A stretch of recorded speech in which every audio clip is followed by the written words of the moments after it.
ঠিক সন্ধ্যার আগে আগে সার্জিসকে হবিগঞ্জে ইচ্ছামতো রামধোলাই দেওয়া হয়েছে এবং সেই রামধোলাই খেয়ে নাসিরুদ্দিন পাটোয়ারি, সার্জিস সহ তাদের স্থানীয় নেতাকর্মীরা ব্যাপকভাবে আহত। এই নাসিরুদ্দিন পাটোয়ারি, এই হাসনাত, এই সার্জিস এরা ঔদ্ধত্যপূর্ণ আচরণ করেছিল কিছুদিন আগেও যে শেখ হাসিনাকে দ্রুত দেশে পাঠান। এখনো তো শেখ হাসিনা দেশে ফিরেই নেই, তার আগেই এরা রাস্তাঘাটে তার মতো মার খাচ্ছে। ব্যাপারগুলা একটু বিচার বিশ্লেষণ করা দরকার।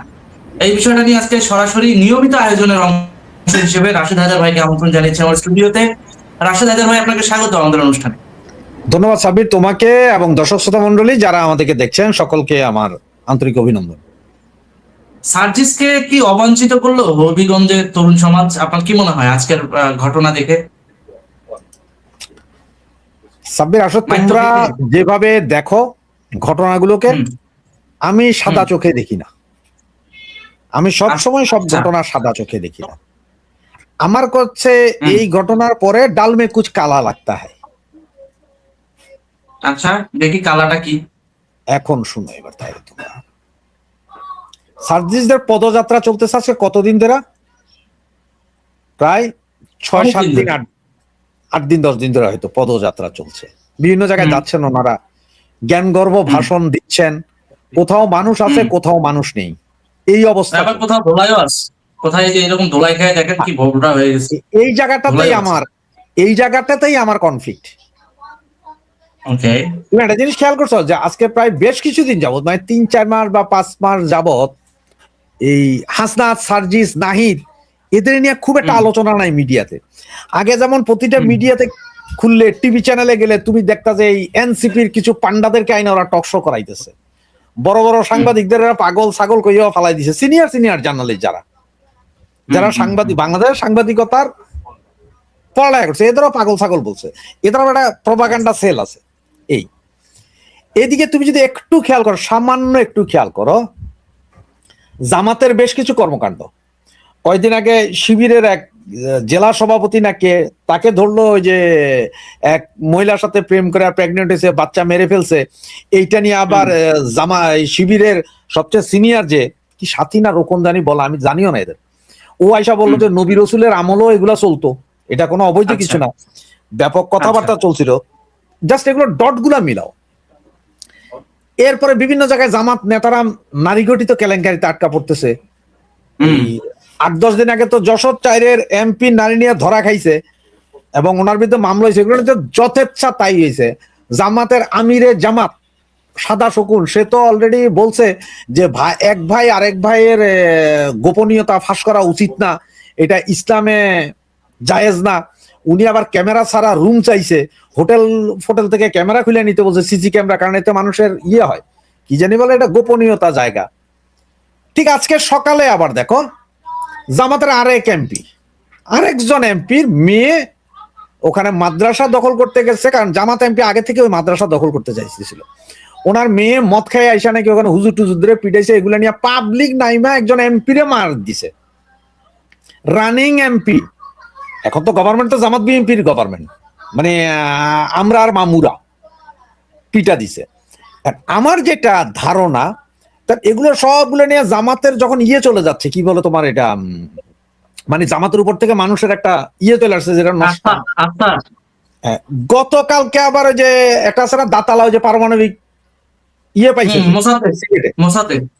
ও আবার বেলচানিয়া ভিতরে মাইট ধর, এগুলো নিয়ে তো জামাতের অবস্থা খুব খারাপ। আমার যা মনে হইতেছে কি জানো, আপনি যেটা বলছেন ওটা ঢাকা ইউনিভার্সিটিতে না, ওটা রাজশাহী ইউনিভার্সিটিতে, রাজশাহীতে। এখন আমার যেটা মনে হচ্ছে, আমি সবসময় একটা কথা বলি কি জানো, আওয়ামী লীগের ভিতরে 30% জামাতি আছে, বিএনপির ভিতরে 30% জামাতি আছে, কিন্তু জামাতের ভিতরে 1% আওয়ামী লীগ বা বিএনপি নেই।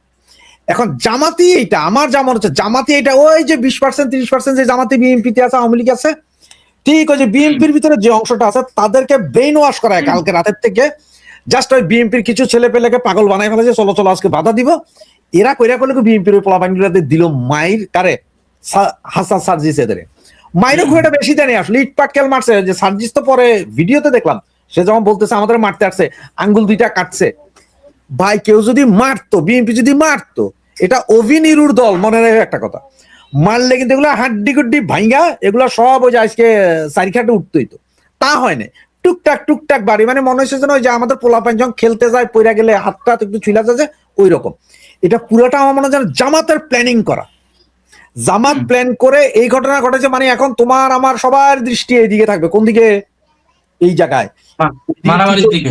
হ্যাঁ, ওইদিকে কি চলতেছে সেটা যাতে কেউ আলোচনা করে। আজকে সারা দিনে তুমি বলো তো, এই যে জামাতের যে এমপির মাইয়া ডাক্তারি পড়ে, হাফ ডাক্তার, সে নাকি এখন নাকি কইতেছে যে না, আমার মেয়ে মেন্টাল। তার যে ওষুধপত্র এর আগে সার্টিফিকেট যেগুলো দিছে উনি, তাতে দেখা যাচ্ছে ওনার মেয়ের কোষ্ঠকাঠিন্যের জন্য উনি ভর্তি হয়েছিল, চরম কোষ্ঠকাঠিন্য। ওকে, ওইটা নিয়ে কেউ আলোচনা করতেছে, কেউ আলোচনা ওইখানে করতে হবে। সবাই আছে কোথায়? সার্জিস আহসান মাইক খেয়েছে, এইটা নিয়ে ফেসবুক সয়লাভ গরম, পেপার পত্রিকার নিউজ। এখন বুঝা দেখো। এবং আরো একটা মনে হয় যে এগুলাই জামাত এবং বিএনপিরও প্রি প্ল্যান হইতে পারে। কেন জানো? সার্জিও গোর সহ অনেকেই এখন বাংলাদেশে, আজকে থেকে অলরেডি হাই ভোল্টেজ মিটিং চলতেছে এইখানেও কি কি হয় এইটার যাতে পাবলিক খবর না রাখে, তাই এই সমস্যাগুলো নিজেরাই ক্রিয়েট করতেছে। সুতরাং এইটা নিয়ে আমার মনে হয় না যে এইটা বিশাল কিছু হয়ে গেছে, না বিশাল কিছু হয় নাই। আমার হিসেবে এটা বিশাল কিছুই হয় নাই। এগুলো সব ওদের নিজেদের প্রি প্ল্যান, হয়তো বুঝতে পারতেছো না এখনো কেমন। এটা ঠিক মেটিকুলাস ডিজাইনেরই একটা অংশ, মেটিকুলাস ডিজাইনেরই অংশ। একটু ডটগুলো মিলে দেখো, আমি যা বললাম, আমরা আজ থেকে 2 দিন আগে সবাই চোখ ছিল কেন সিআই এর সাবেক প্রেসিডেন্ট এইখানে, কেন মার্কিন এত বড় কনভয় এইখানে, সার্জিও গোর আসছে কিনে, এগুলো নিয়ে আলোচনা। কিন্তু আজকের সকাল থেকে হঠাৎ করে হাওয়া। গত 3 দিন যাবত চলছে। প্রথমে জামাতের ওই এমপি মহিলা নিয়ে ধরা গেছে, এইটার ভিতরেই তোমাদেরকে আইনা দিল কি, ওই যে এক শিক্ষিকা উনি ছাদের উপরে শাড়ি পরে হাঁটছেন, একটা ভিডিও করছে, যেটা এখন ম্যাক্সিমাম পোলাপাইন করে। ওইটা এই শিক্ষিকার চরিত্র হনন শুরু হইলো। আবার সেখানে তোমরা পাগলের মতো কি করলা, সেই গান শ্রাবণের মেঘগুলো জড়ো হলো আকাশে। ওর এই গানগুলো একসময় আমার খুব প্রিয় ছিল, কিন্তু একদিন ওর গান আর আমি শুনি না। সেটা হচ্ছে যে ওর আর একটা ক্যাসেট বেরোছে, রাজনীতি 2। ও রাজনীতি 1 এর গানটাও ভালো ছিল, যেমন হাল জামানার রাজনীতি ভাই করতেছি যে আমরা সবাই। এই তারপরে কি কি জানি, মানে হরতাল মিছিল চালাইয়া যাও, রিক্সা গাড়ি ভাঙ্গা ফেলাও, মরলে মরবো, যুবকরা সব আর মরলে টোকাই। 90 সালে গান খুব শুনতাম। রাজনীতি 2 একটা বাই করছে, খুব প্রীতি। উনি কি গাইছে জানো? ওই গান ছিল ওনার যে গুণীর কদর না করিলে কেমনে গুণী জন্ম হবে, ডাক্তার ইউনূস, আসিফ নজরুল আর কয়েকটা জন্ম নিবে। যেই গুণীদের কথা দিয়ে উনি খুব ভাইরাল গান গাইছে, ওই গুণীরা কিন্তু দেশের 12টা মাইরা গেছে। এখন জামাতের ওই এমপির এগুলো নিয়ে কথা না হওয়ার জন্য লাগাই দিছে কারে, এই মহিলার। এই মহিলাকে ও কাজে এ তো হিন্দু, এরে নাও ইমেজ কাম করবে, হিন্দু মহিলা আমাদের ধর্মের তো কাতাল করতেছে, এটা নিয়ে চালাও। ওইটা চালাইতে চালাইতে লাগাই দিল আরেক। এখন এই যে ইস্যু না, এখানে কথা আছে, ইস্যু দিয়ে ইস্যু ঢাকতে যায় বাংলাদেশের সমাজ ব্যবস্থাপনায় নারীদেরকে কেন ব্যবহার করা হচ্ছে, তাদেরকে কেন রিস্কে ফেলানো হচ্ছে। এটা সব সময়, এটা আজকে এটা সব সময়। তাহলে এটা কি নোংরামি না? এটা কি নোংরামি না? এখন আমাদের দেশে যারা আছে, আমাদের দেশে যারা বলে যে আমরা খুব বিবেকবান, মেধাবী, মাধবী, ওদের কাছে তো এটা নোংরামি মনে হয় না। ওদের কাছে কি এটা নোংরামি মনে হয়? তাহলে এই নোংরামির জায়গা থেকেই মানুষজন কিন্তু প্রতিবাদটা করছে, কারণ মানুষজন নোংরামিটা চায় না। জনগণের বিষয়টা বুঝতে হবে, জনগণ এমনি সমর্থন দেয় নাই। মানুষজন প্রতিবাদ করে নাই, এইটা তোমাকে আমাকে দিয়ে করাই নেওয়ানো হয়েছে। অ্যালগরিদম তোমার চোখের উপরে এইটাই আনছে, অ্যালগরিদম তোমার আমার চোখের উপরে এই জিনিসটাই আনছে, সাই সাই করে আনছে।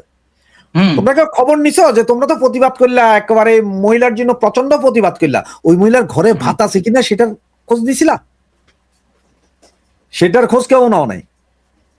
সবাই আইসা দেই দেই দেই দেই করে ওই গান চালাইয়া নাইচা নাইচা ভিডিও দিল। তোর ওই গান চালাইয়া ভিডিও দিলে লাভটা কি হবে?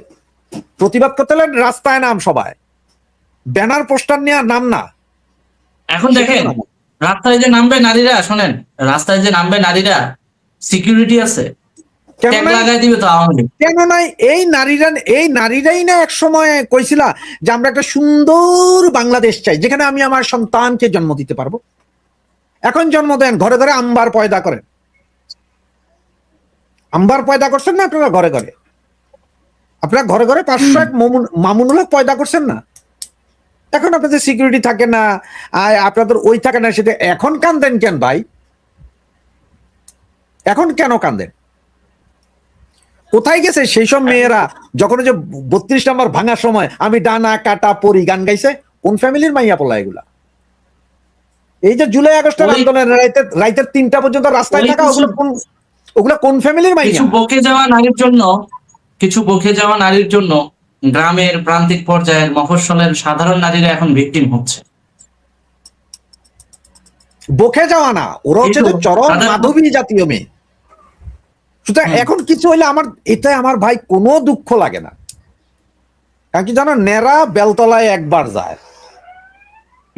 ওই যে বলে না যে একটা কথা আছে না, যে ওই ঘর পোড়া গরু সিঁদুর দেখলেও ডরায়, কারণ ওই গরু যে ঘরে বন্দি ছিল এটা যখন জয়লা গেছে না, ও তো লাল দেখছে, সব লাল কালার, আগুন তো লাল কালার, এখন সিঁদুরও লাল কালার, এটা দেখলে এখন গরু মনে করে এটা মনে আগুন।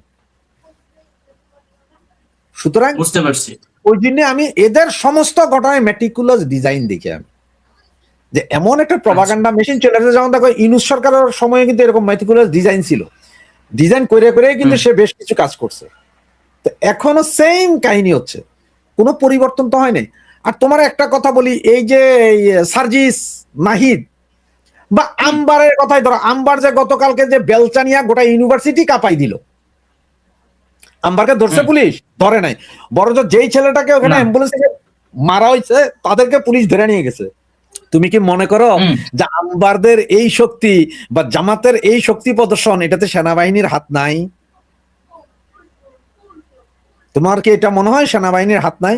পুলিশের কিচ্ছু করার ক্ষমতা এখনো নাই, কারণ সেনাবাহিনী পিছন থেকে কলকাঠি নাড়তেছে। এই সেনাবাহিনী যদ্দূর ছাড় বিএনপি রে দেয়, তার চেয়ে বেশি ছাড় দিতেছে জামাতরে। সুতরাং বিএনপির একার দ্বারা এই জামাতরে প্রতিহত করতে পারবে না, কারণ এটার পেছনে তো সেনাবাহিনীর ফুল ব্যাক। এবং দেখো জামাত তারা যা কয় প্রশাসন সেই দিকেই যায়, প্রশাসন কাউরে ইয়ে করতেছে না, নিরপেক্ষ না।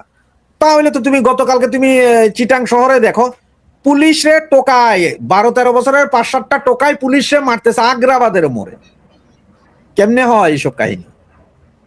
এ ডট গুলো সব মিলাইলেই বুঝবা আসলে দেশ কোন দিকে, সমাজ কোন দিকে, কি হইতে যাইতেছে, আমরা কোথায় আছি। বাংলাদেশ এখন আপনি প্রধানমন্ত্রী বাচ্চাদের খেলা দেখার জন্য স্টেডিয়ামের ভিতরে ঢুকে চেয়ার দিয়া বৈশা খুব একটা বেশি কিছু হবে না, এতে কিছু হবে না। আজকে ঘোষণা দিছে ফ্রান্স ফুটবল টিমের নতুন কোচ আসতেছে, কে? Zinedine Zidane. আচ্ছা, আপনি পারলে এরকম 20 জন কোচ রাখেন, আপনি প্রধানমন্ত্রী সব মাঠের ভিতরে বইয়া খেলা দেখলে কিছু হবে না। দেশে বহু আকাম চলতেছে, পাবলিক গ্যাস পায় না, ঘরে রান্না চলে না। আমি কালকে রাতে একটা মহিলারকে অনলাইনে দেখে রাতে 3টায় বাংলাদেশ সময় ফোন দিছিলাম। তোমার সাথে কথা হয়েছে মানে 3:30টায় তখন বাংলাদেশ সময়। তোমার ফোনটা রাখার পরে আমি ফোন দিলাম যে অনলাইনে দেখে, তাই হলো যে আপা আপনার রাতে এত রাতে, আমি জানি কারণ উনি আমার বিভিন্ন কন্টেন্ট দেখে, আমাদের চ্যানেলগুলো দেখে বিদে ওনার ফোন দিলাম, মাঝে মধ্যে ফোন দেয়। তো উনি কইতেছে ভাই কি করবো, এই রাতের এই 2টা থেকে 4টা পর্যন্ত গ্যাস থাকে।